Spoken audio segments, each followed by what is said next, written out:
자, 왕의 대로라는 제목으로 말씀을 드리도록 하겠습니다. 왕의 대로. 자, 예전에는 왕이 지나다니려고 하면 왕이 지나다니는 길 가운데 매복이나 여러 가지 함정들을 만들어서 왕을 시해하는 일들이 많이 있었습니다. 그래서 왕이 지나다니기 전에는 항상 왕의 대로를 준비했습니다. 우리나라 조선시대에 선조가 평양으로 도망갈 때에도 그 왕이 지나다니는 대로를 정비하지 않았다고 도망 나오는 임진왜란 때 그 도망 나오는 왕의 길을 닦았던 것처럼 똑같습니다.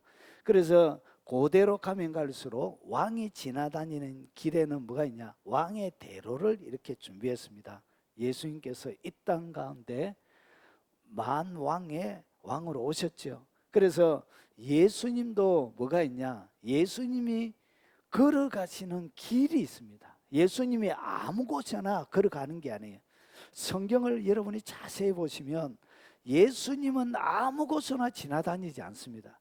예수님이 다니는 길이 준비되어져 있는 그 길을 걸어서 주님이 지나다니게 되는 것입니다. 자, 그러면 하나님의 말씀은 누가복음 3장 26절과 누가복음 3장 2절과 6절 사이에 세례 요한의 사역을 중심으로 설명을 드리겠습니다. 여러분이 잘 아시는 내용이니까 그냥 넘어가겠습니다. 자, 예수님께서 이 땅 가운데 오셨습니다. 이 땅 가운데 오신 것을 요한복음은 이렇게 설명합니다. 태초에 말씀이 계시니라. 이 말씀이 하나님과 함께 계셨으니 이 말씀은 곧 하나님이시니라. 그러니까 말씀이 곧 하나님이신데, 이것이 요한복음 1장 14절에 보면 말씀이 육신이 되어 우리 가운데 거하심에, 그러니까 말씀 되시는 하나님 그분이 육체를 입고 이 땅 가운데 오신 거예요. 그분이 누구냐? 그분이 바로 성탄절 태어났다고 예수 그리스도이십니다. 그런데 예수님이 원래 그분은 이 모든 세상을 만드신 창조주 하나님이신데 그분이 육체를 입고 오셨다는 거예요. 역사상에 딱 한 번 있는 유일무이한 일, 그 시대에 사람들이 살았습니다.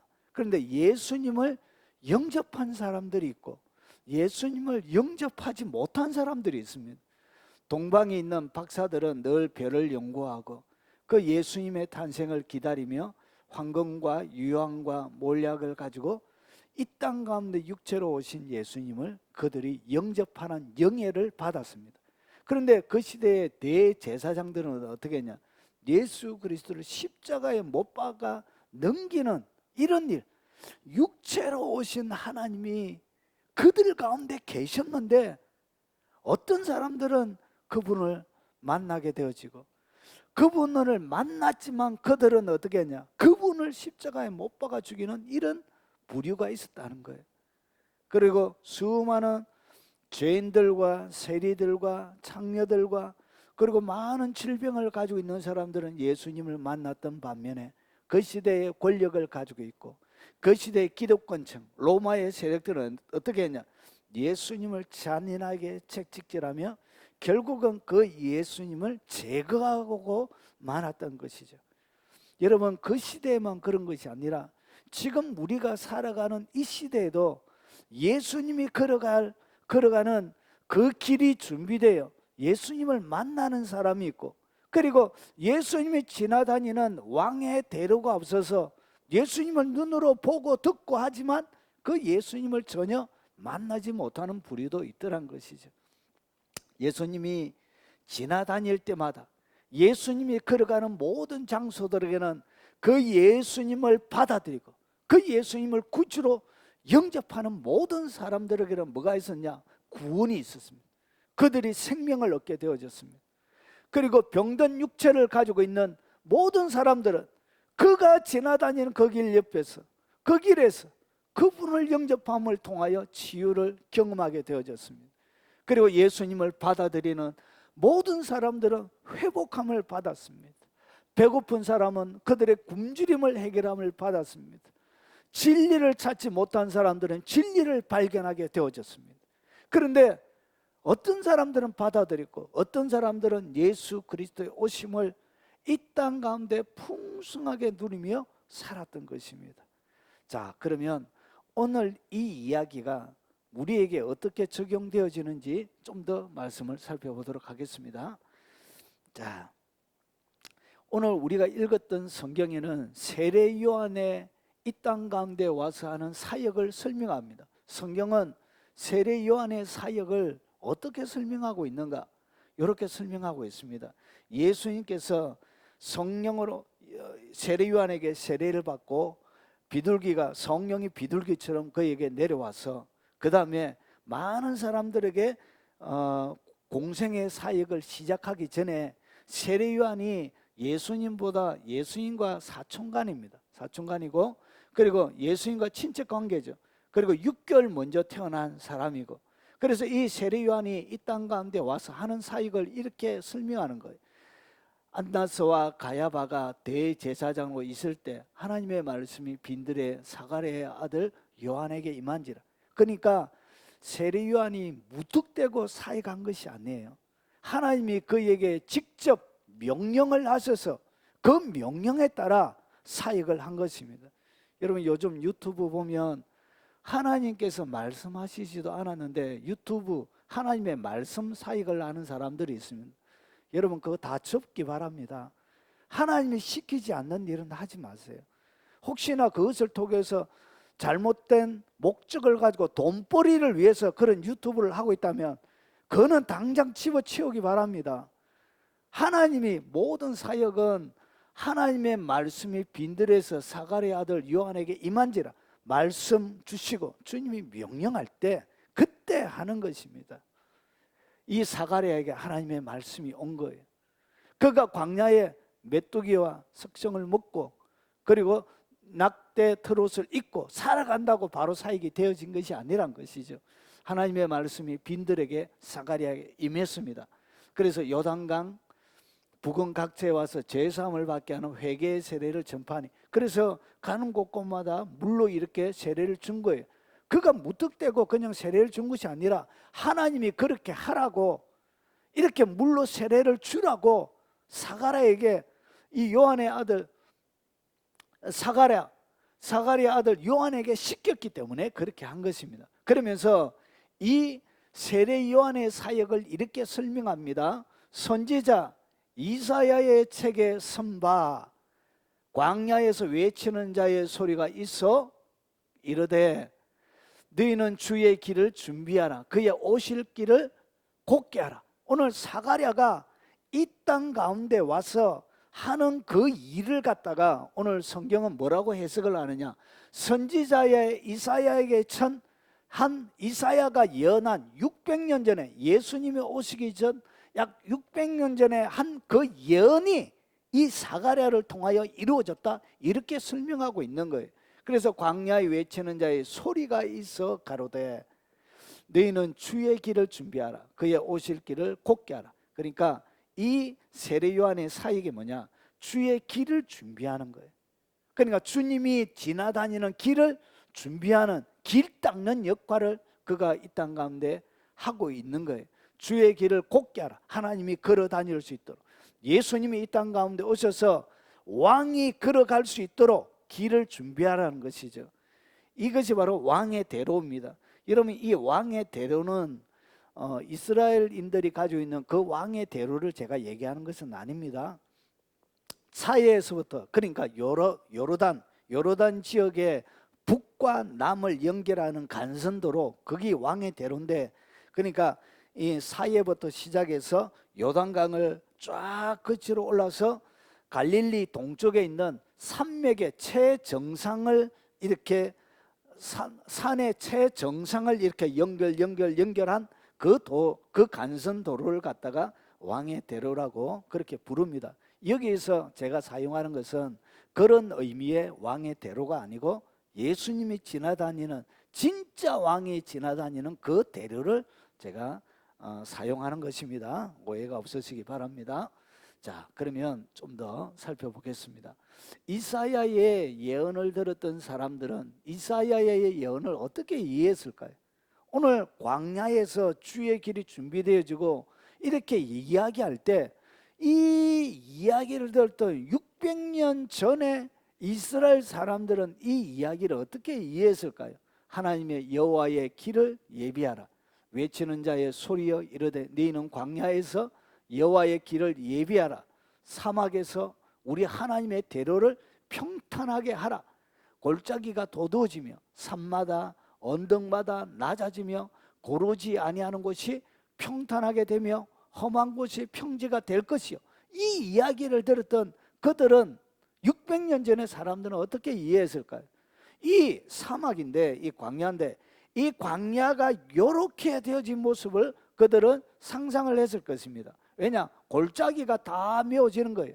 그리고 산과 언덕들이 낮아지는 거예요. 고르지 않는 것은 다 평탄하게 되어지고 험한 곳도 평지가 되어서 이렇게 왕이 어떤 위험도 없이 자유롭게 지나다닐 수 있는 이런 길이 준비될 것이라고 그들은 600년 전의 사람들 생각했을 것입니다. 그래서 지금 시도를 이야기하면 이렇게 도로 포장공사가 어디에? 광야에서 이렇게 마련이 될 것이라고 그들은 생각했을 거예요. 그런데 성경은 이 이사야가 40장 3, 4절에 얘기했던 이 길, 광야의 길, 하나님의 대로, 여호와의 길, 이것을 어디에다가 어떻게 해석하느냐, 어떻게 해석을 했는지 한번 보겠습니다. 이사야의 예언은 세례 요한을 통하여 어떻게 성취되어졌는가, 이렇게 요 길이 준비가 되어진 거예요. 그런데 이 길이 어디에서 어떻게 준비되어지냐, 요한이 이렇게 얘기합니다. 광야에서 하나님의 대로를 준비하러 왔다 하면서 실제로 세례 요한이 이 땅 가운데 와서 한 것이 뭐냐, 광야를 깎거나 도로 포장 공사를 하거나 높은 산을 발파해가지고 평지를 만들거나 거친 것을 사람이 지나다닐 수 있는 도로 공사를 한 것이 아니란 것이죠. 세례 요한이 하나님의 길, 여호와의 길, 왕의 대로를 준비했는데 어떻게, 어떤 방식으로 간척 이런 공사를 한 것이 아니고 어떻게 했냐, 요한이 요단강 부근 각처에 와서 죄사함을 받게 하는 회개의 세례를 전파하니, 그러니까 뭘 했냐, 죄사함, 이 회개는 어디에서 하는 것이죠? 마음에서 하는 것이죠. 이 이사야가 했던 이 예언은 단순하게 광야 가운데서 물리적인 실제적인 사람이 지나는 길을 준비하는 것이 아니라 이 길은 어디에서 준비되는 길이었다고? 사람의 마음에 준비되는 길이었다는 것이죠. 그래서 마음에 이 도로공사하는 것을 갖다가 성경은 뭐라고 그러냐, 회개. 그러니까 회개는 뭐 하는 것이라고요? 내 마음에 왕의 대로가 준비되도록 영적인 도로공사하는 것이 뭐냐, 그것이 성경은 회개라고 이렇게 설명하고 있는 것입니다. 이런 박군 전도지라는 전도지가 있습니다. 거기 보면 사람의 마음에는 왕이 지나다닐 수 없도록 동물로 이렇게 그려져 있습니다. 거기 보면 뭐가 있냐, 사단이 통치를 하고 있는데 이 사단의 졸개들이 뭐냐, 개구리입니다. 개구리. 유대나라가 출애굽을 할 때에도 피, 개구리, 이, 파리, 악독, 독자, 우박, 메뚜기, 허강, 장자의 죽음 이런 것들이 나오죠. 그때 개구리. 이 개구리는 특징이 뭐냐, 낮에는 조용해요. 낮에는 있는지 없는지도 몰라요. 그런데 언제? 밤이 되면 깨굴 아들 손자 며느리 다 모여서 깨굴 이렇게 하는 거예요. 그래서 밤마다, 그래서 이게 밤에 몰래 거짓말을 만들어내는, 그리고 요한계시록에도 보면 개구리와 같은 새영 이렇게 표현하는 거예요. 거짓말을 만들어내는 것이죠, 밤에. 그리고 공작은 뭐예요? 자기를 교만하고 자랑하는 것이죠. 염소는 음란을 상징합니다. 염소가 그렇게 성적으로 문란합니다. 문란하고 아무데나 들이받아요, 이렇게 염소. 그리고 뱀은 사악함이죠.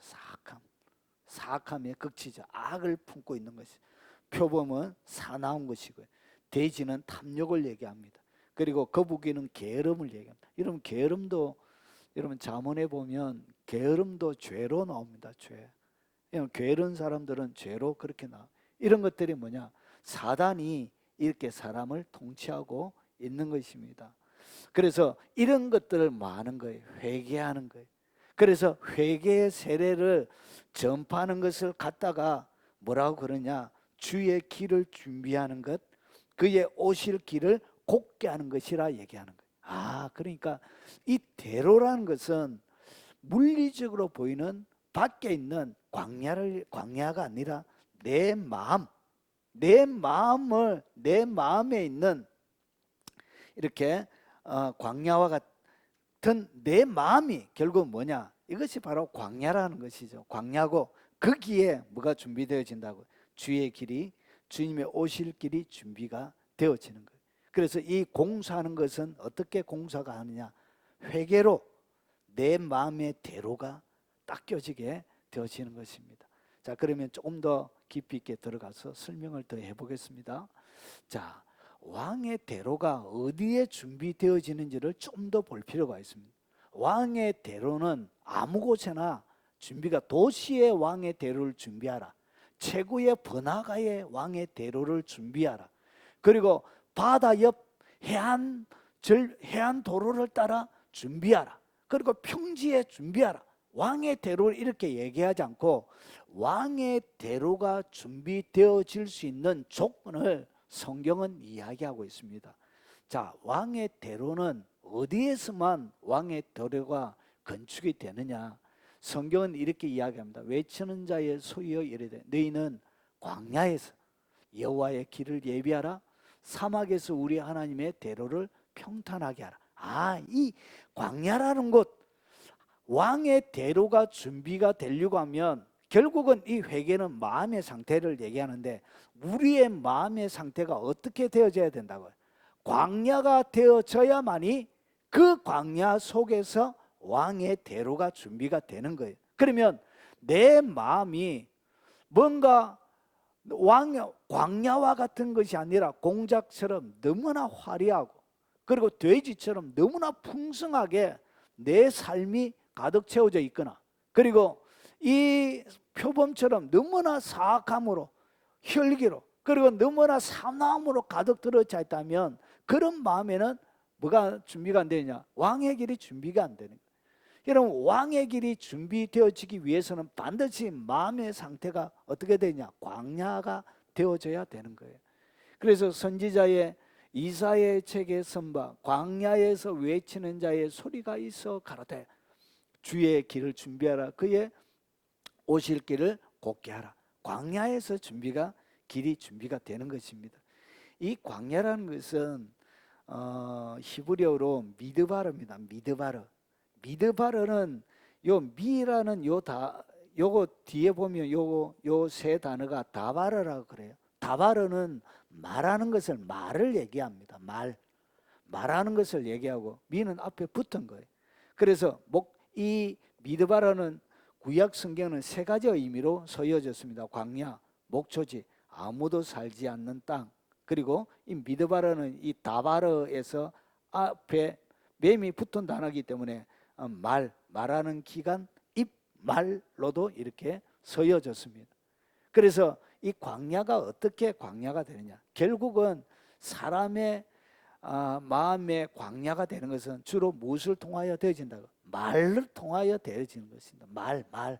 사람의 주고 내뱉는 이 말을 통하여 사람의 마음이 결국은 어떻게 되냐? 광야가 되는 것이죠. 가해자가 되기도 하고, 그리고 상처를 입음으로 기쁜 상처 패이게 되어지는 것이고, 이렇게 되는 것입니다. 이 미드바르를 70인역이라고 있습니다. 70인역은 뭐냐면 알렉산드리아에서 구약 성경 히브리어를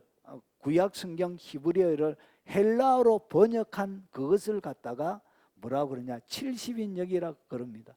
각 지파에 6명씩 나와서 6명씩에서 원래는 72명인데 그 사람들이 구약 히브리어를 헬라어로 번역한 거예요.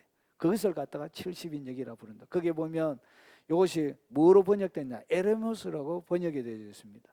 이 에레모스는 버림받은, 포기, 고독한, 함축적으로는 버려진, 황량한, 외로운, 이런 뜻을 가지고 있습니다. 그러니까 구약 히브리어는 밖에 드러나는 모습이 강조가 되어져 있는 반면에 헬라어는 뭐가 가미냐? 사람의 정서적인 영역, 마음의 영역이 이 헬라어에는 많이 가미가 되어져 있습니다. 그래서 이 광야는 뭐냐? 외로운, 그리고 황량한, 버려진 곳, 혼자뿐인 외로운 쓸쓸한, 살지 않는 그런 뜻을 가지고 있는 것입니다. 자, 그래서 이 광야, 이런 곳이 결국은 주님의 오시는 길이 준비되어지는 장소가 되는 것입니다. 여러분, 좀 더 설명을 드리면, 여러분, 유대인들이 광야에 대하여 가지고 있는 이중적인 사고가 있습니다. 여러분, 성경은 1차적으로는 구약 성경은 히브리인들에게 준 것입니다. 그래서 구약 성경을 해석할 때 가장 큰 원칙 하나가 있는데, 그것은 어떻게 해석을 해야 되냐? 유대적인 사고로 구약 성경을 해석을 해야 됩니다. 1차적으로 유대인들에게 줬기 때문에, 그래서 히브리적인 사고로 구약 성경을 바라봐야 원래의 의미를 알 수 있는 것입니다. 유대인들은 광야라고 딱 이야기하면 두 가지의 이중적인 관점이 유대인들에게는 있습니다. 그래서 이 첫 번째가 뭐냐? 이 광야는 너를 인도하여 그 광대하고 위험한 광야. 그러니까 광야라고 딱 생각하면 유대인들은 항상 어떻게 받아들이냐? 아, 광대하고 위험한 곳. 그리고 거기에는 누가 살고 있냐? 불뱀, 정갈이 있고 물이 없는 곳. 그리고 이게 보면 네겝 짐승들, 이 네겝은 뭐냐면 유대 광야라는 그 안에 있는 네겝 지역을 얘기합니다. 그래서 그 지역에 살고 있는 들짐승을 얘기하는 것이 암사자, 수사자, 독사, 날아다니는 불뱀이 나오고, 위험하고 공고한 땅을 지나 자기에게 무익한 민족으로 갔으나. 그러니까 이 광야라고 딱 이야기하면 항상 여기에는 뭐가 있다고요? 위험의 요소들이 있고, 그리고 위험하고 공고한 땅으로 유대인들은 광야 딱 하면 딱 인식을 하고 있는 거예요. 그리고 이 광야는 그때 예수께서 성령에게 이끌리어 마귀에게 시험을 받으러 광야를 가서, 유대인들은 이 광야에 누가 살고 있다고 생각했냐면 마귀가 살고 있다고 생각을 하고 있었습니다. 그래서 예수님께서 성령이 어떻게 했냐? 예수의 성령에게 이끌려 마귀에게 시험을 받으러 어디에? 광야로 갔다는 것이죠. 그래서 이런 유대적인 사고가 성경 가운데 기록이 되어져 있는 것입니다. 그래서 광야는 누가 사냐? 황량하고 위험하고 공고한 땅, 거기는 마귀와 귀신들이 살고 있는 장소로, 이 광야로 유대인들은 인식을 하고 있었습니다. 그와 반대로 이 광야는 또한 어떤 곳이냐? 모세가 그의 장인 미디안 제사장 이드로의 양떼를 치더니 그때를 광야 서쪽으로 인도하여 하나님의 삶 호렙에 이르매. 그러니까 하나님의 산이 있는 곳도 그곳이 어디냐? 그곳이 바로 광야라는 것이죠. 그리고 이 광야에서 여호와의 사자가 뜰기 나무 가운데로부터 나오는 불꽃 안에서 그에게 나타나시니라. 그가 보니 뜰기 나무에 불이 붙었으나 그 뜰기 나무가 사라지지 아니하는지라. 광야에는 어떤 곳이냐? 하나님을 만나는 장소로 유대인들은 인식을 하고 있었습니다. 그래서 엘리야도 어디로 가죠? 로뎀 나무 안에서 천사가 주는 그 음식을 다시 받아먹고 하나님의 산 호렙에 가죠. 거기에서 하나님을 또 세미한 음성으로 만나게 되는 거예요. 그래서 이 광야는 귀신이 살고 있는 곳이 되기도 하지만 거기에는 하나님을 만나는 특별한 장소가 되기도 한다는 것이죠.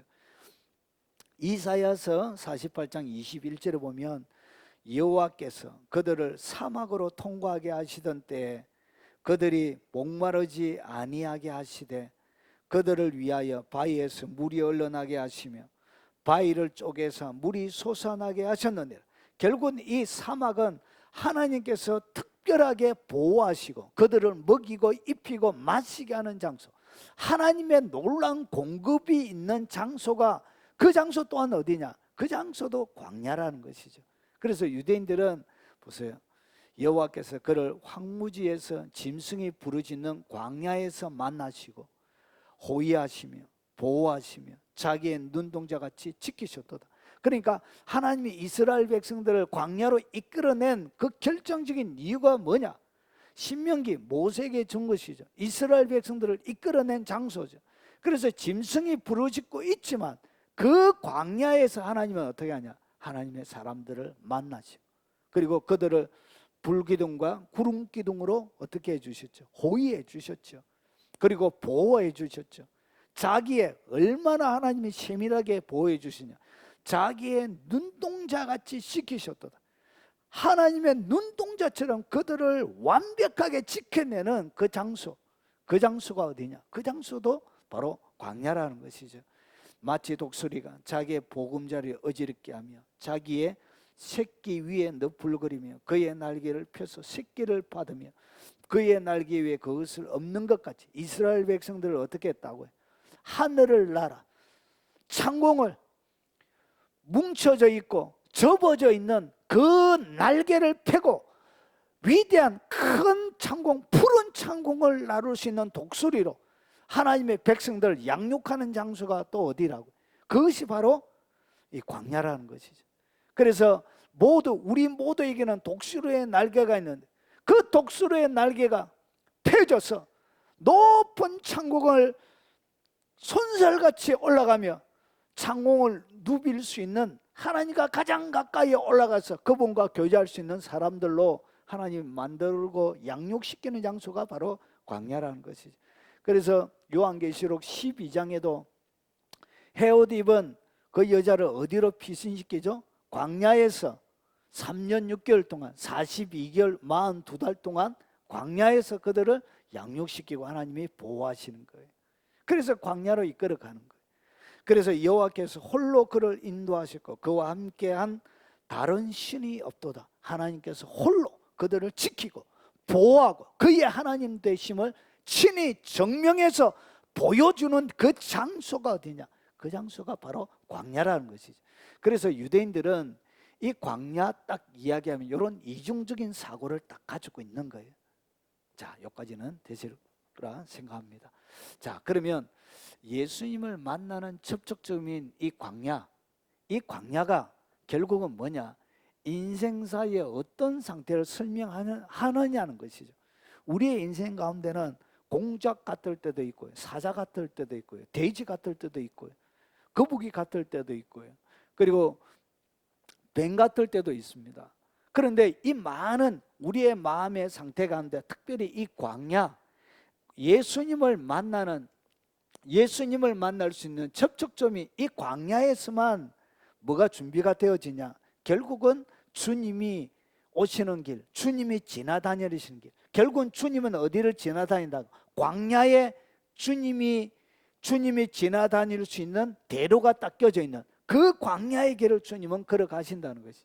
자, 그러면 이 접촉점인 이 광야는 인생사의 어떤 상태가 되어져야 이 광야가 되느냐는 것이죠. 성경은 이렇게 설명합니다. 욥기 24장 5절에 보면 그들은 거친 광야의 들나귀 같아서, 그러니까 이 욥이 뭐라고 얘기하냐? 이 땅 가운데 인생의 욥기서에는 인생이 뭐냐? 인생이 바로 뭐냐? 들나귀라는 것이에요. 들나귀. 이 들나귀가 사는 곳이 어디냐? 그게 바로 거친 광야라는 것이. 그래서 이 인생 자체가 뭐냐? 이 인생 자체가 결국은 우리가 살아가는 모든 삶의 영역이 결국은 거친 광야에서 들나귀처럼 이렇게 살아가는 거예요. 그래서 나가서 일하며 먹을 것을 부지런히 구하고 이렇게 찾는 거예요.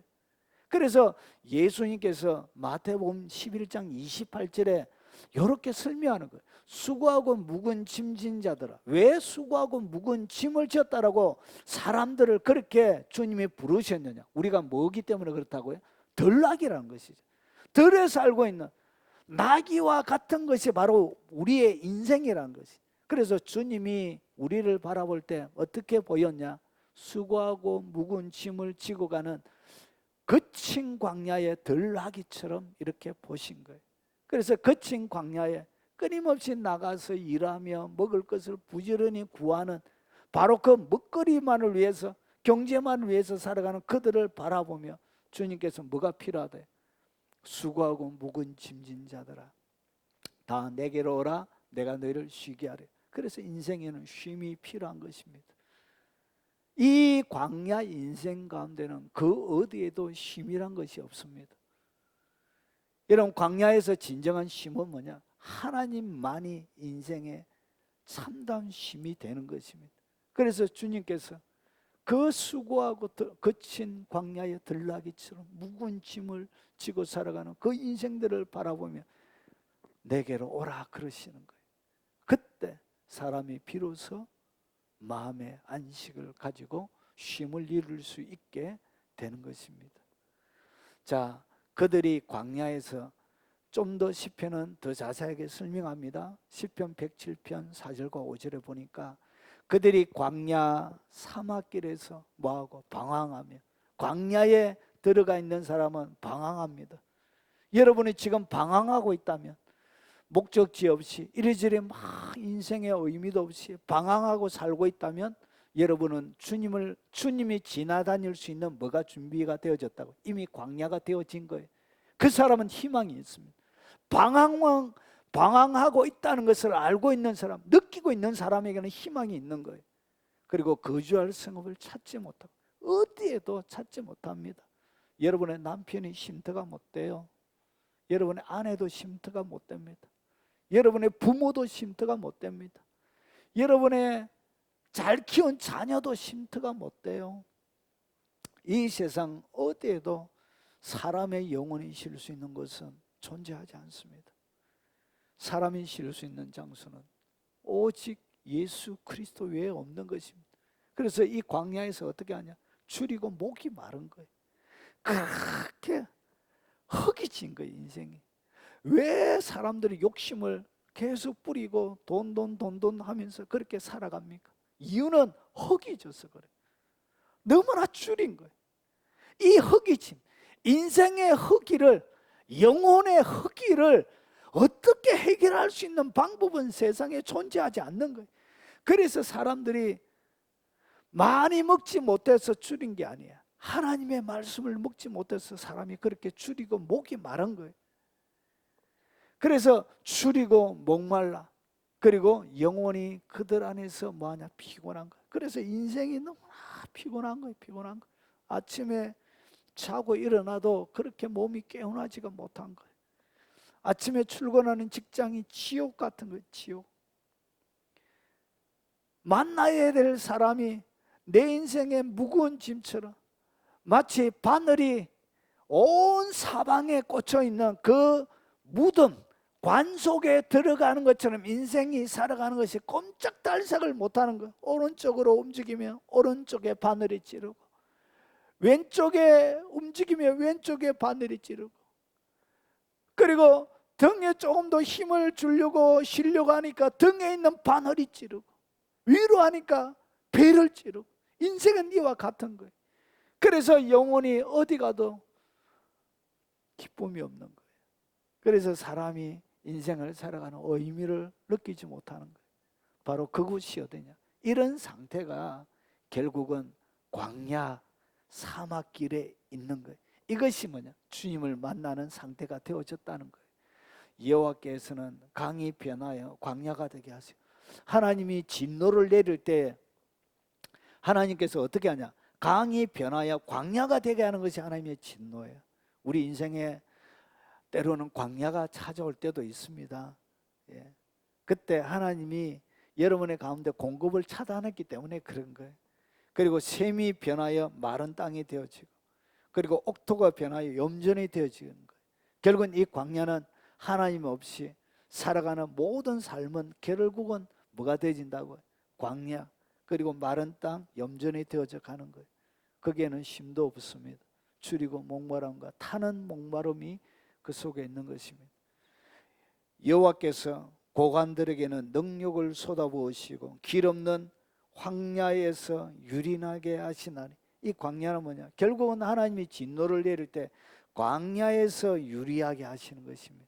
그래서 이리저리 이런 명예를 가지고 있다가 명예가 달아나면 얼마나 사람이 비참해지는지 몰라요. 그래서 극단적인 선택을 하게 되는 거예요. 그래서 예수님을 만나는 접촉점이 이 광야는 결국은 인생사의 어떤 상태냐? 수고하고 무거운 짐을 지고 그리고 광야에서 방황하고 줄이고 목마르고, 육적인 줄이 목마름이 아니라 내 영의 줄이 목마름이, 그리고 영혼이 너무나 피곤한 그런 상태, 그런 상태가 인생의 뭐냐? 광야라는 것이죠. 자, 이 광야가 되어져 있는 이 마음에는 이 이사야를 통해서, 그리고 이 세례 요한을 통해서 광야에는 4가지의 마음이 있다는 거 우리에게 주님이 설명해 주고 있습니다. 그래서 이 4가지의 마음이 주님이 지나다닐 길로 준비가 안 되어지면 그 길에는 주님이 지나다니지를 못하는 거예요. 그래서 예수님을 영접하지 못한 그 사람들, 주님을 배척하고 십자가에 못 박아 죽였던 사람들은 하나같이 이 4가지의 마음의 상태에 머물러 있었던 사람들이에요. 자, 그러면 한번 살펴보겠습니다.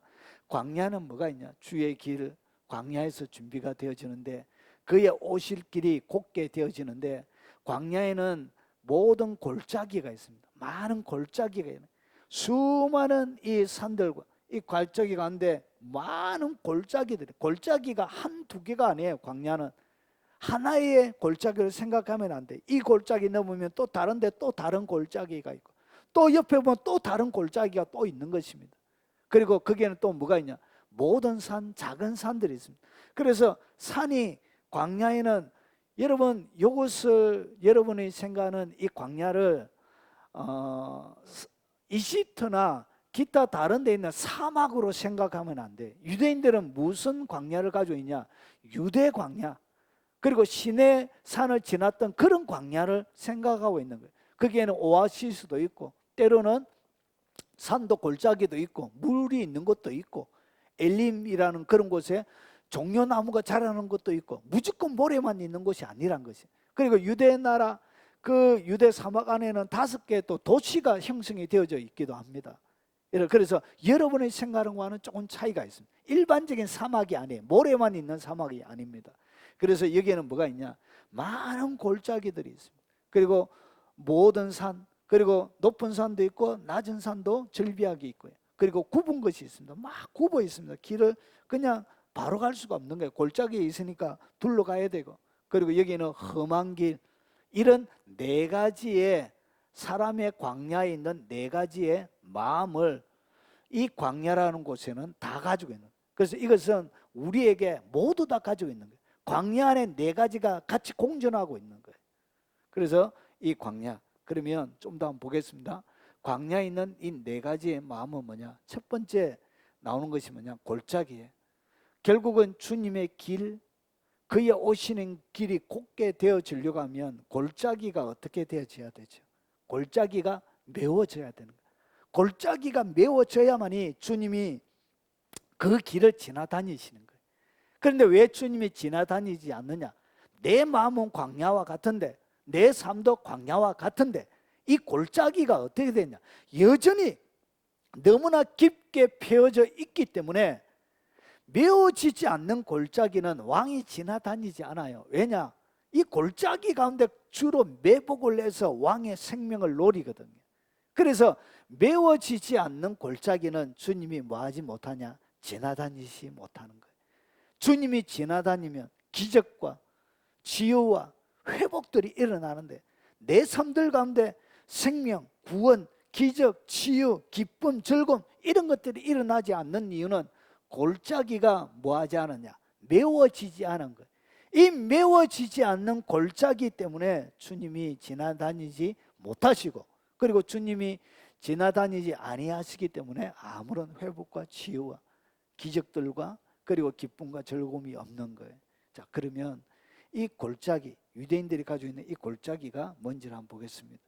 여러분, 이것은 실제 유대 광야에 있는 그림입니다. 여러분이 생각하는 것과 좀 많이 다르죠. 일반적인 사막이 아니에요.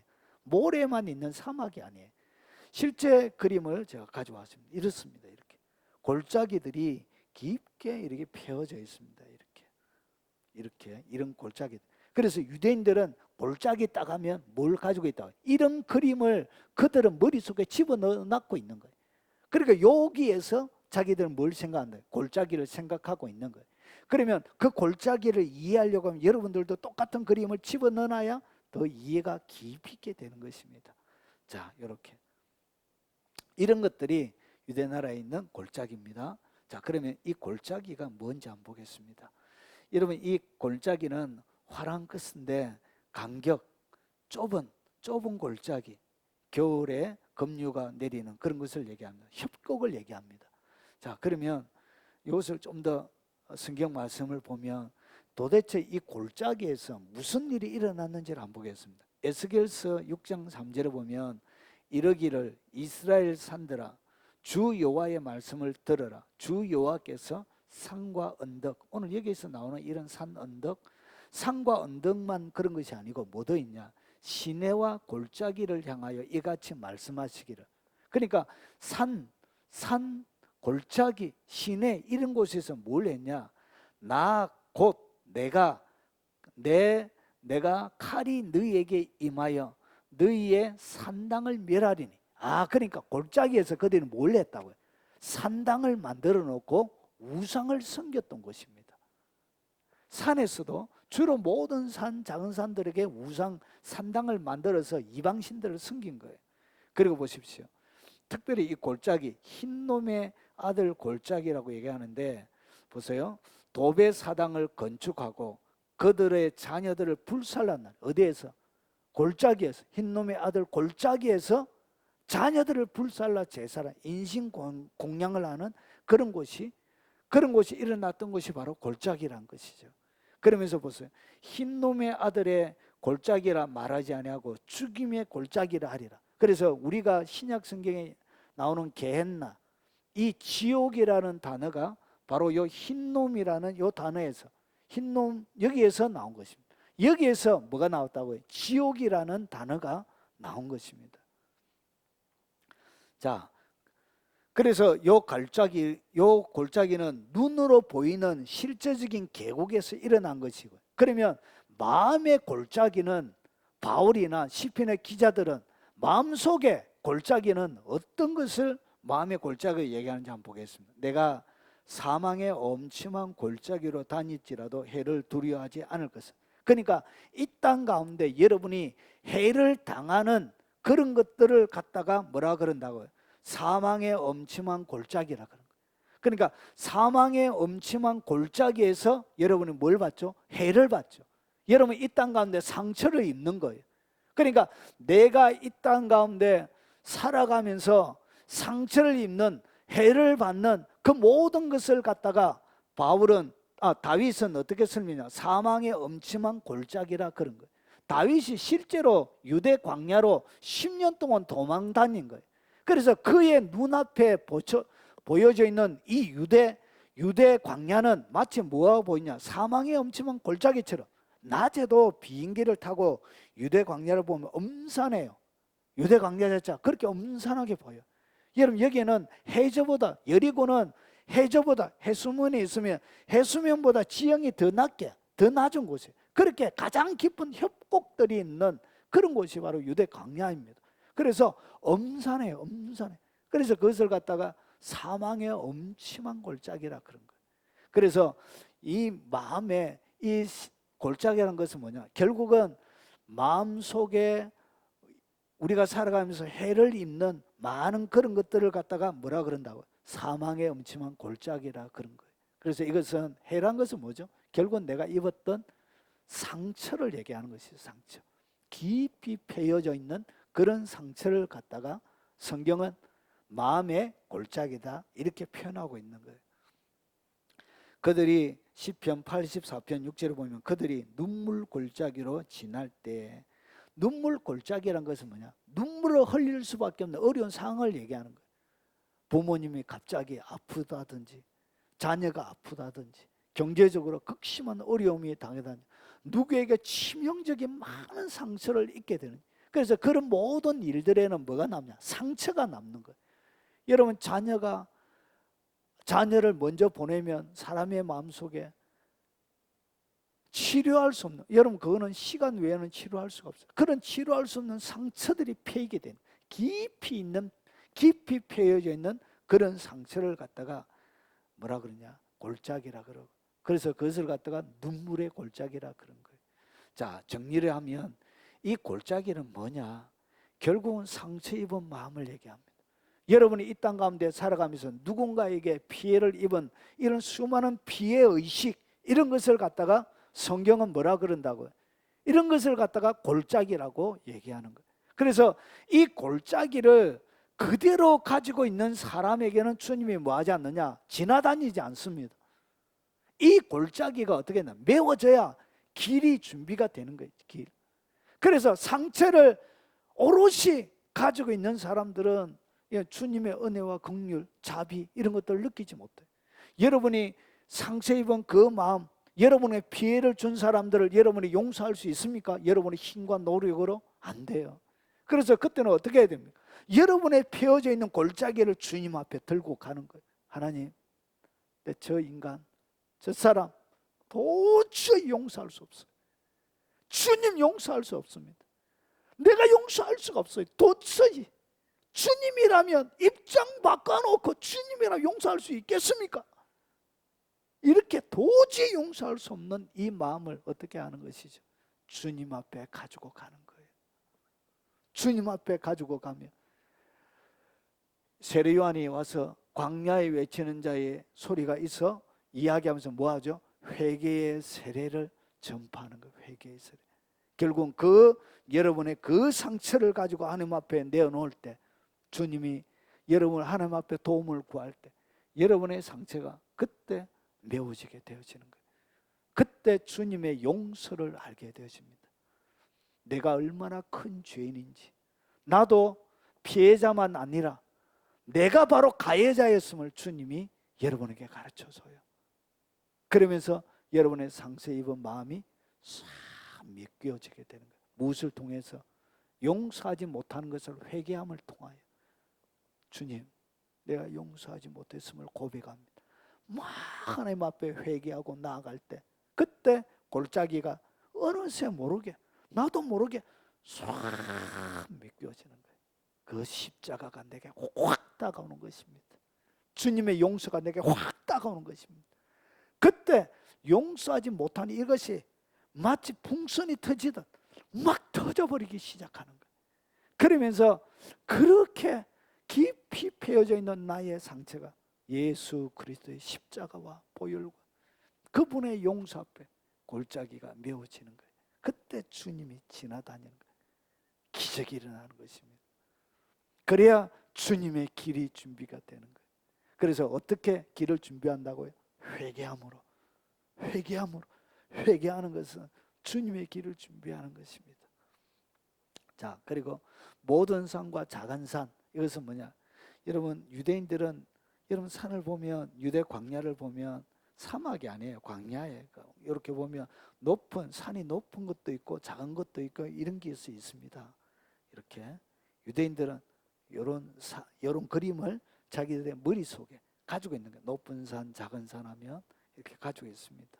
자, 그러면 이 높은 산과 이 작은 산에 대한, 여러분, 이 산은 유대인들에게 아주 특별한 의미를 갖고 있습니다. 특별한 의미를 갖고 있다는 것은 사용 빈도가 굉장히 많다는 얘기예요. 그래서 이 하르라는 이 산, 이 단어는 유대 성경에 이 단어가 550회 사용되어져요. 엄청나게 많이 빈번하게 사용이 되어집니다. 그래서 이것은 굉장히 다양하게 기록이 되어지는데 기호를 세우는 거예요. 나의 여기 곧 이 경계 이런 것들을 세울 때 기호를 세우는 곳이 되기도 하고, 우상 숭배의 산이 되기도 하고, 전쟁터가 되기도 하고요. 그리고 사냥하는 곳도 산이고요. 보호 역할을 하고 집회 장소, 피난처, 동물의 거처도 이런 다양한 단어로 550번이나 서여졌기 때문에 많이 서여졌습니다. 그리고 이 산은 특별히 하나님의 보호하심을 이야기할 때도 산으로 표현이 되어지고, 그리고 하나님이 거처하는 곳이 어디죠? 그것이 산입니다. 신의 산. 그리고 하나님의 거처한 높은 곳, 이렇게 표현이 되어져 있습니다. 그리고 하나님의 심판, 그리고 복음의 시대, 메시아의 강림, 그리고 큰 기쁨도 이렇게 산으로 이렇게 표현이 되어져 있습니다. 자, 그래서 이 550배나 사용되어져 있던 이 산들을 다 조사해서 하기에는 너무나 폭이 넓은 거예요. 자, 그러면 이 모든 산, 작은 산, 이것을 더 잘 이해하기 위해서는 뭘 찾아봐야 되냐? 하나님이 무엇을 낮아지게 하는지를 살펴보면 모든 산 작은 산 중에 이렇게 550번이나 다양하게 서여졌지만 특별히 주님이 낮아지게 산에 대하여 낮아지게 하는 것이 무엇인지를 살펴보면 이 모든 산과 작은 산의 의미를 찾아낼 수가 있는 것입니다. 자, 그러면 낮아지는 것이 무엇인지, 하나님이 낮추는 것이 무엇인지, 오늘 모든 산 작은 산이 낮아지는 것처럼 하나님이 낮아지게 하는 것이 무엇인지를 살펴보면 이 뜻을 분명하게 알 수 있는 것입니다. 자, 언제 낮아지게 되어지냐? 주께서 공고한 백성은 구원하시고 교만한 자를 살피사 낮추시리니. 낮추시는데 어떤 자들을 낮추신다고요? 교만한 자들을. 여기서 이야기하는 결국 낮아지는 것은 뭐냐? 작은 산과 모든 산은 결국은 뭐 하는 것이죠? 큰 교만, 작은 교만, 이렇게 볼 수 있는 거예요. 그래서 교만을 어떻게 하냐? 하나님은 낮추시는 거예요. 물론 이 산이 교만해도 서여집니다. 그래서 너무 폭이 넓기 때문에 줄인 것입니다. 자, 사람들이 너를 낮추거든 너는 교만했노라 하고 말하라. 여러분, 결국은 교만한 자는 어떻게 되진다고? 하나님께서 낮춘다는 것이죠. 결국은 보세요. 교만을 통하여 낮아지지 않는 자는 누구를 영접하지 못한다고요? 주님을 영접하지 못하는 거예요. 그 시대에 빌라도나 대제사장들이나 바리새인이나 사두개인들이나 사내들인 공회에 있는 지배층에 있는 사람들은 대부분의 어떤 특징을 가지고 있었죠? 교만한 자들이었죠. 그런 자들은 결국은 주님을 못 박아 죽이게 되는 거예요.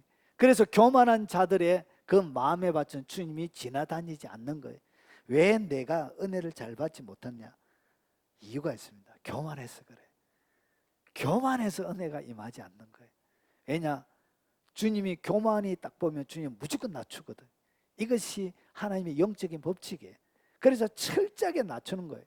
낮춰주기 전에는 은혜가 임하지 않는 거예요. 너희의 넘치는 노를 비우고 교만한 자를 발견하여 모두 낮추되. 교만한 자는 어떻게 하라? 모두 낮춰라는 것이죠.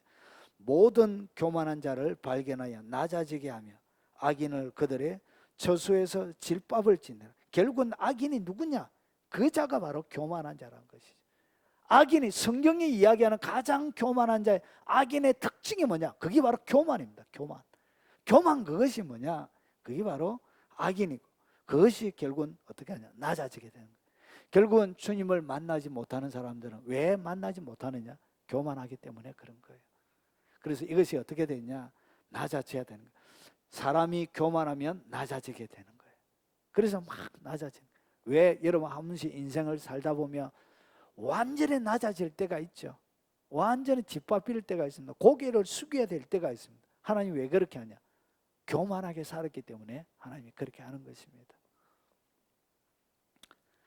그래서 교만한 마음, 이것이 어떻게 되냐? 낮아져야 비로소 주님을 만날 수 있는 거예요. 자, 그리고 세 번째, 굽은 길은 뭐냐? 이 유대 광야에 보면 이렇게 길이 굽어져 있습니다. 이렇게 길이 똑바로 되어질 수가 없죠. 골짜기도 있고 높은 산도 작은 산도 있으니까 이렇게 길이 이렇게 막 굽어져 있어요. 이런 것들은 잘 가지를 못해요. 이렇게 여기 왕의 대로의 한 부분입니다. 사이에부터 시작해서 요단강을 쫙 거쳐가지고 산맥 꼭대기를 연결한 도로, 왕의 도로입니다. 갈릴리 호수의 동쪽까지 연결이 되어져 있는 그 도로 일부분을 제가 한 장 가져왔습니다. 이렇게 되어져 있습니다. 이렇게 길이 막 굽어져 있어요. 이렇게 굽어진 길. 그래서 이 굽어진 길은 그러면 뭐냐? 굽어진 길은 아코브입니다. 아코브, 속이는 것. 그리고 발자취를 따르는 험준한 언덕지는 것을 얘기합니다. 결국은 이 아코브는 딱 세 번만 사용되어집니다. 여기는 예레미야에는 속이는 것, 그리고 여기 호세아에서는 발자취를 따르는 것, 그리고 이사야는 험준한 그것을 갖다가 고다지게 되고 이렇게 해놨습니다. 그런데 히브리 단어는 실제로 눈에 보이는 지형을 많이 강조해놨죠. 그런데 헬라어는 내면적인 부분이 많이 들어갔다고 했죠. 그래서 이것이 헬라어에는 이것이 굽은 것이 무슨 단어냐? 스콜리오스입니다. 스콜리오스. 이것이 뭐냐? 휘어진, 굽은, 상징적으로 심술구전, 그리고 구부러진, 완고한, 고집센, 그리고 구부러진, 휘어진, 삐뚤어진, 사악한, 부정한, 무뚝뚝한 심술구전. 그러니까 사람의 마음속에 무한 것, 삐뚤어져 있는 그 마음, 매사를 바를 때 삐뚤하게 바라보는 사람이 있으면 댓글을 남겨도 삐뚤하게 바라보고, 사람한테 말할 때도 삐뚤하게 바라보고 까칠하게 대하는 그런 것들을 갖다가 성경은 뭐라 그러냐? 그런 것을 갖다가 굽은 것이라 그런 거예요. 그래서 그냥 좀 잘해주면 된다. 심술 굳게 아주 독을 피우는, 인생에 막 독 피우는 사람들이 있죠. 사악하게, 부정은 무뚝뚝하게. 무뚝뚝한 것도 뭐예요? 굽은 것이, 굽은 것. 이런 것들이 어떻게 되어야 되냐? 그래서 보세요. 이 사람들의 특징이 뭐냐? 구분기를 가지고 있는, 마음의 구분기를 가지고 있는 사람들은 그의 삶이 평강의 길을 알지 못해요. 그러니까 사람들과의 관계 속에 화평함, 평강 이런 것을 생각지 않습니다. 뭐만 생각하냐? 자기 이익만 생각합니다. 자기 사리사욕을 채우는 것만 생각합니다. 그 사람이 어떻게 됐다 아무런 상관이 없어요. 그냥 내 목적, 내 사리사욕, 내 욕심만 딱 채워주면 되는 거예요. 그래서 다투든지 싸우든지 그리고 막 뒤집어 엎든지 아무런 상관이 없어요. 이 굽어진 사람들은 주로 논쟁을 좋아하고 막 많이 다투는 사람들, 따지는 사람들. 그래서 이 사람들은 뭐냐? 평강의 길을 알지 못하는 거예요. 그들이 행하는 곳에 정의가 없습니다. 그래서 정의롭지도 못해요. 사실은 따지고 막 정의를 세우는 것 같지만 사실은 정의가 없어요. 평강이 그것이 정의예요. 그래서 보세요. 정의가 없으며 굽은 길을 스스로 만드는 아니, 무릇 이 길을 밟는 자는 평강을 알지 못하는데, 굽은 길을 가는 자들에게 뭐가 없다고요? 평강을 알지 못하는 거예요. 그래서 예수님의 진리에 대해서 막 따져요. 이렇게 엄청나게 따져요. 살펴보는 것과 따지는 것이 다른 거예요. 여기에는 뭐가 있다고요? 마음의 근본적인 동기가 사악함이 있는 거예요. 악함을 가지고 있는 거예요. 그리고 여기에는 그와 더불어 전쟁을 벌이고 하는 그런 마음이 마음속에 전제되어 있는 그런 것을 얘기하는 거예요. 살펴보는 것이 아니에요. 이것은 악한 의도로 삐뚤어지는 마음으로 하는 거예요. 그래서 이 구분기, 마음의 구분 자는 복을 얻지 못하고 혀가 폐역한 자. 폐역이라는 얘기는 뭐냐면 전복시키는 거예요. 말을 바꾸는 거예요. 되돌리다, 뒤집어 엎는 거예요. 자기가 했던 말을 금방 바꾸는 거예요. 우리나라 대통령 출마하는 사람들 중에도 이런 사람들 있죠. 여러분, 그런 사람들이 폐역한 자들이, 말을 계속 바꾸는 자가 그런 사람들이 지도자가 되면 안 돼요. 왜냐? 그런 사람들은 폐역한 자거든. 폐역한 자에게는 하나님이 뭘 주냐? 재앙에 빠지게 돼. 지도자가 재앙에 빠지게 되면 나라가 어떻게 되겠어요? 송두리째 어려움을 당하는 것이. 절대로 말을 함부로 바꾸는 사람들은 지도자가 되면 안 돼요. 큰일 납니다. 나라 망조가 들어요. 이것이 잠언이 가르치는 거예요. 그래서 이 마음의 구분, 자기의 구분 길로 치우치는 자들은 여호와께서 죄를 범하는 자들과 함께 다니게 하시리로. 이렇게 마음이 굳어 있는 사람들에게는 하나님께 죄를 짓는 사람만 친구가 돼요. 그의 옆에는 하나님께 적극적으로 죄를 짓는 사람이 그의 동무가 되어지고 친구가 되어지고 좋은 자가 되어져요. 그래서 완전한 망조가 깃드는 거예요. 그래서 이 마음이 굽어 있는 사람들은 예수님을 받아들이지 못한 거예요. 그래서 그 시대에 바리새인들이 와서 예수님께 많이 따졌죠. 사두개인들이 와서 예수님 따졌죠. 따지면서 뭐 했죠? 부활에 대해서도 질문하고, 주님 곤란하게, 여러분 간음한 현장에서 잡힌 간음한 여인 데려와서 율법에는 돌로 치라 했는데 어떻게 하겠습니까? 하면서 뭐 했죠? 사람을 그렇게 잔인하게 대하면서 예수님을 끊임없이 심술궂게 사악한 마음으로 그렇게 대했죠. 그런 사람들은 결국 예수님을 십자가에 못 박아 죽이는 자가 되어진 거예요. 그래서 이것이 뭐냐? 구분기는 결국은 거짓말하고 자기 스스로를 속이는데, 남을 속이는 것뿐만 아니라 근본적으로 뭘 속이냐? 자기 스스로를 속이는 것을 얘기합니다. 자기 스스로를 속이는 것, 평화를 알지 못하는 그 마음이 뭐냐? 그게 바로 구분기래요. 그래서 이 구분기를 곧게 하지 않고, 이 구분기를 하나님 앞에 철저하게 회개하지 않고는 주님을 영접할 수 없습니다. 이 구분길이 회개가 되어져야 대로가 준비가 되는 거예요. 그래서 주님이 안 지나다니는 거예요. 삐뚤어져 있기 때문에 그래요. 교회 가운데 이런 분들이 꽤 많이 있습니다. 그분들에게는 주님이 한 번도 지나다니신 일이 없기 때문에 그 상태로 머물러 있는 거예요. 그 사람은 예수 믿는 사람 아닙니다. 그 사람 100% 지옥 갑니다. 왜냐? 주님을 영접한 일이 있기 때문에 그래요. 험한 길입니다. 이 험한 길은 뭐냐? 이런 거예요. 길 자체가 굉장히 험해요. 이렇게 지나다니기가 심히 어렵습니다. 사람이 이렇게 지나다니고는 있지만, 여러분 이런 길 많이 가면 6개월 안에 아주 좋은 신발도 다 떨어져요. 이렇게 너무나 압박이 심하고 터져버려요, 신발이. 이런 험한 길. 자, 이 험한 길은 뭐냐? 거침, 험함, 지나갈 수 없는 곳인데, 이것은 이런 의미가 딱 한 번 나와요. 여러분 이것은 뭐냐면 헬라 성경에는, 구약 성경에는 딱 한 번 나오는 단어고, 그리고 헬라 성경을, 요 단어를 어떻게 분석했냐? 토라퀴스라고 하는데 딱 2번 서여집니다. 2번. 오늘 누가복음에 한 번 딱 서여지고, 그리고 사도행전에 한 번 딱 서여져요. 사도행전에 유라굴라 강풍에 바울이 타고 있는 배가 암초를 만나가지고, 그때 암초에서 어떻게 배가 부서지죠. 그때 암초라는 단어가, 요 단어가 서여지고 있습니다. 2번. 결국 이 험한 길은 뭐냐? 여러분의 인생의 암초와 같은 역할을 하는 것입니다. 이 험한 길이 결국은 험한, 바위가 많은 그런 것을 이야기하는데, 여러분 보십시오. 이 험한 길이 결국은 어떻게 되어져야 되냐? 이 험한 길은 거칠고 그리고 방어적인 마음을 가지고 있는 그런 것을 이야기합니다. 그래서 아주 거친, 아무도 잘 지나다니지 못해요.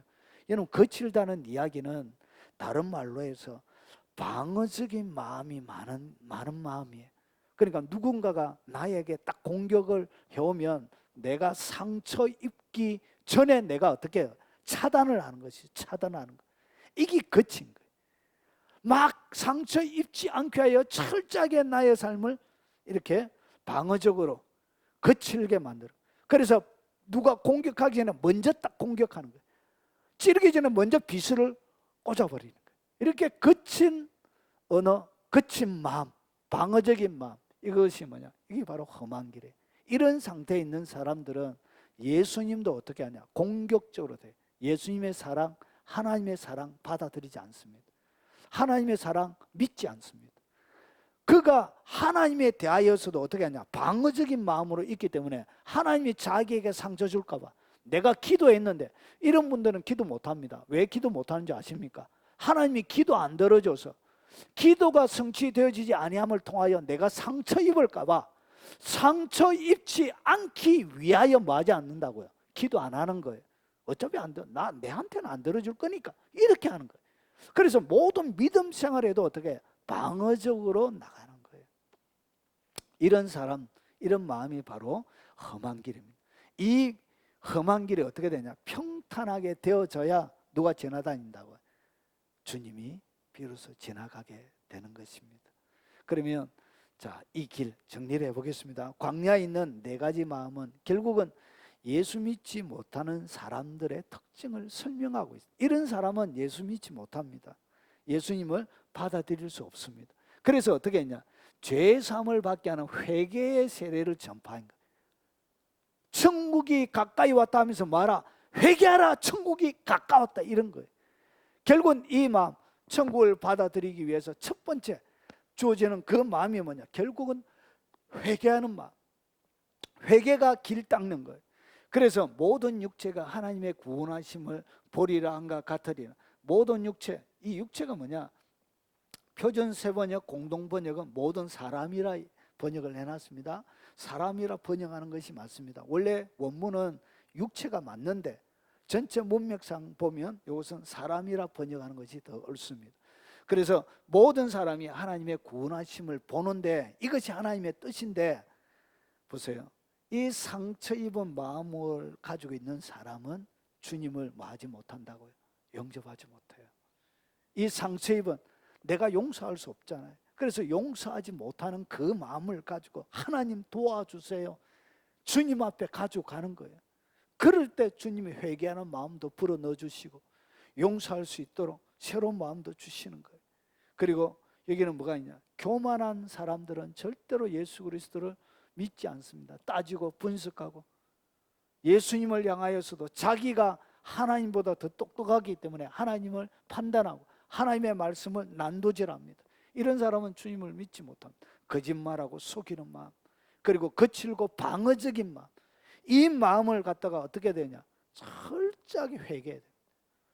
여러분이 하나님의 앞에 오늘 어린 양으로 오신, 그리고 어린 아기로 오신 이 성탄절 가까운 12월에 주님께서 오셨던 그 예수님을 받아들이는 그 마음, 그 마음을 위해서 사도 세례 요한이 가르쳐 준 것이 뭐냐? 바로 회개하라는 것이죠. 주님이 오시기 위해서, 주님의 오심이, 그리고 그 주님이 오셔서 내 삶을 걸어다니는 내 삶이 왕의 대로가 되어지기 위해서는 반드시 뭐 해야 되냐? 철저하게 하나님 앞에 회개해야 되는 거예요. 회개할 때 결국 뭐가 되어지냐? 주의 길이 준비가 되는 거예요. 회개할 때 사람은 심령이 가난한 자는 복이 있나니 천국이 그들의 것입니다. 회개를 하게 되어지면 비로소 우리의 마음이 가난하게 되어지는 거예요. 그래서 모든 사람들이 뭐가 되어진다고? 상처 입은 사람도 친구가 되어줄 수가 있는 거예요. 교만한 사람도 이 가난한 마음이 되어지면 친구가 되어줄 수 있는 거예요. 너무나 마음이 가난하게 있다면 누구든지 다 와서, 누구든지 가난한 자들은, 마음이 가난한 자에게는 사람이 접근하기가 쉬워요. 왜냐? 그의 마음이 가난하기 때문에 주기도 편하고. 그런데 부자가 되어져 있으면 부자에게는 뭔가를 주기가 어려워요. 가난한 자에게는 아무것도 줘도 그것이 귀하게 여겨지는데 부자에게는, 나에게는 이것이 엄청나게 큰데 부자에게는 그게 아무것도 아니기 때문에 주는 것이 굉장히 힘들어져요. 어려워져요. 고민이 되어지는 거예요. 그와 마찬가지 이 교만한 마음 상태, 높아져 있는 것은 그렇게 접근하기가 어렵게 되어지는 거예요. 그래서 마음이 가난하게 되어져서 어떻게 했냐? 천국을 경험하게 되는 것입니다. 그래서 예수님 옆에 오늘 주님의 길이 준비되어 있는 사람들이 누구였냐? 모든 세리였습니다. 이 세리는 유대 나라 사람들 가운데 원망, 나라에 대한 원망과 불평과 그리고 많은 상처들을 가지고 있는, 그리고 나라에 대한 적개적인 마음을 가지고 있고 나라를 그냥 못 살게 구고 싶은 그런 엄청난 상처를, 나라, 민족에 대하여 상처받은 사람들이 이런 세리가 많이 되어졌습니다. 그래서 이 모든 세리, 우리나라 일제시대의 친일파와 같은 그런 친일파보다 더하죠, 유대 나라에서는. 그래서 죄인의 왕입니다, 세리가. 그런데 이 세리에게 뭐가 준비가 되어졌다고요? 주님의 오시는 길이 준비, 회개하는 마음으로 주님 앞에 나온 거예요. 그의 삶들 가운데 상처 입었지만, 그리고 그의 삶들 가운데 엄청난 아픔과 거칠은 마음을 가지고 있었지만 주님 앞에 그의 아픈 마음을 가지고 나온 거예요. 가지고 나오니까 주님이 그의 마음을, 삭개오가 예리고의 세리였지만 주님을 보고 싶은 그 열망 하나, 키가 작아서, 원래 키 작은 것도 핸디캡이고 그 나라에는 손가락 지탄의 대상이었죠. 남들보다 키 작은 그런 열등감에 사로잡혀 있고 민족을 향한 울분을 가지고 있고 원망을 가지고 있는 그가 세리가 되었지만 여전히 그리스도에 대한 갈망, 마음의 가난함을 가지고 뽕나무 위에 올라갔던 거예요. 그래서 지나다니는 예수님 보려고 그가 그 뽕나무에서 예수님을 딱 바라보니까 주님께서 그의 가난한 마음 아시고 내려오라, 내가 너희 집에 가리라 하면서, 저 이자가 정녕 하나님 아브라함의 자손이었다, 주님이 말씀하시는 그 이야기를 듣게 되어지는 것이죠. 그래서 예수님을 영접했던 왕의 대도가 준비되어졌던 사람들은 누구였냐? 모든 세리, 자기가 죄인임을 아는 사람, 죄인들이 말씀을 들으러 가까이 나왔던 거예요. 이런 자들만이 예수님을 영접하게 되어진 거예요. 육체를 입고 오셨던 그 창조주가 육체를 입고 오셨던 그분을 육체의 상태에서 그분을 영접하게 되는 특권을 그들이 받아 누리게 되어진 거예요. 그와 반면에 그 시대의 바리새인들, 사두개인들은 수군거려 교만했죠. 거짓말하고 속이고 거칠고 방어적인. 그래서 수군거려 이 사람이 죄인을 영접하고 음식을 같이 먹는다 하면서 예수님을 조롱하고, 창조주가 육체를 입고 오신 그분을 멸시하고 조롱하고, 그분을 수군거리면서 그분 위에 교만하게 자리를 잡았던 것이죠. 그런데 그 시대에 예수님을 영접했던 사람들은 결국은 이 세리와 죄인들처럼 그의 가난한 마음을 알고 하나님의 긍휼과 자비를 구하며 세례요한에게 물세례 받으면서 자기의 잘못을 인정했던 그런 사람들이 어떻게 했냐, 골짜기가 메워지기 시작했던 거예요. 그래서 세리 마태가 예수님의 제자가 되어지고, 그리고 그 마태가 예수님의 일생을 담아내는 책을 남기게 되어진 거예요. 그가 변화되어진 거예요. 그의 골짜기가 메워져서 그 골짜기 가운데 주님이 지나다님을 통하여 그는 신약 성경 가운데 마태복음을 기록하는 엄청난 특권을 그가 받아들이게 되어진 거예요. 여러분, 어린 양으로 오신, 어린 아기로 오신 그 예수 그리스도, 그분이 아무 곳에나 지나가는 게 아니에요. 주님의 길이 준비되어져 있는 사람, 주의 길이 있는 사람에게만, 그렇게 길이 닦여져 있는 그곳에만 주님이 지나다니는 거예요. 어떻게 주님의 길을 준비하냐? 회개함으로 준비하는 것입니다. 철저하게 주님 앞에 회개할 때 뭐가 준비되어진다고요? 주의 길이, 왕의 대로가 준비가 되어지는 것입니다. 그래서 왕의 대로가 준비되어지면 거기에 구원이, 그리고 거기에는 치유가, 모든 질병이, 주님이 지나다니는 길에 나왔던 사모함으로 왔던 모든 자들이 병고침을 다 받았습니다. 그런데 그 시대에 아프지만 주님께 나오지 않는 사람들은 병고침을 받지 못했습니다. 그분의 음성을 듣고 나온 자들, 그래서 마가복음에는 나온 자들은 다 고침을 받으니라. 왕의 지나다니는 그 길, 그게 왕의 대로입니다. 그래서 주님이 지나다니는 그 길에 서 있으니까 기적적인 치유가 일어나는 것입니다. 그리고 그의 삶이 새롭게 회복함을 받게 되어지는 것입니다. 사랑하는 여러분, 여러분의 삶에 왕의 대로를 준비하십시오. 왕의 대로를 딱 준비하게 되어지면 여러분의 삶들 가운데 구원과 생명과 치유와 회복과 기적들이 따라다니게 되어져 있습니다. 그런데 왜 여러분의 삶들 가운데 구원, 생명, 치유, 기적, 기쁨, 이런 놀라운 회복들이 일어나지 않는가? 결국은 왕의 대로가 없기 때문에 그런 것입니다. 왕의 대로가 없기 때문에, 주의 길이 준비가 안 되어졌기 때문에 주님이 지나다니지 않는 것입니다. 그래서 요한계시록 1장에 보면 7 촛대 사이로 지나다닌다 그래요. 7 촛대가 뭐예요? 교회잖아요, 교회. 그래서 주님은 교회 사이를 지나다니는 거예요.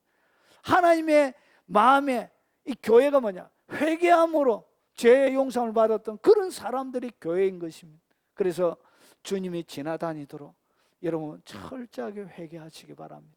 그래서 그때 주님이 지나다니면서 2000년 전에 주님을 사모했던 사람들에게 하셨던 그 일들을 주님은 어제나 오늘이나 영원토록 동일하시기 때문에 그 일들을 지금도 반복적으로 재현하여 주님은 지금도 하시고 싶은 거예요.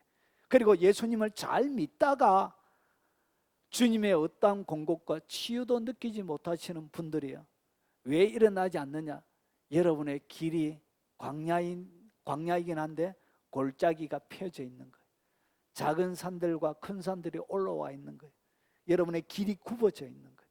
여러분의 길이 거친 길이 되어져 버린 것입니다. 그래서 주님이 그 길을 지나다니지 않으니까 주님의 치유와 회복과 기적은 일어나지 않는 것입니다. 여러분, 그 주님이 지나다니시도록 길을 항상 준비해 놓으십시오. 길이 항상 준비되어 있어야 주님이 지나다니는 왕의 대로의 역사가 일어나는 것입니다. 어떻게 길을 항상 준비하냐? 항상 회개함으로, 이 회개가 결국은 왕의 대로를 준비하는 최고의 도로 공사입니다. 그래서 여러분 일생 가운데 도로가 준비되어져 있지 않다면 오늘 여러분 12월을 맞이하여 성탄절을 앞두고 여러분의 삶들 가운데도 주님을 영접하는 그 길을 준비하시기 바랍니다.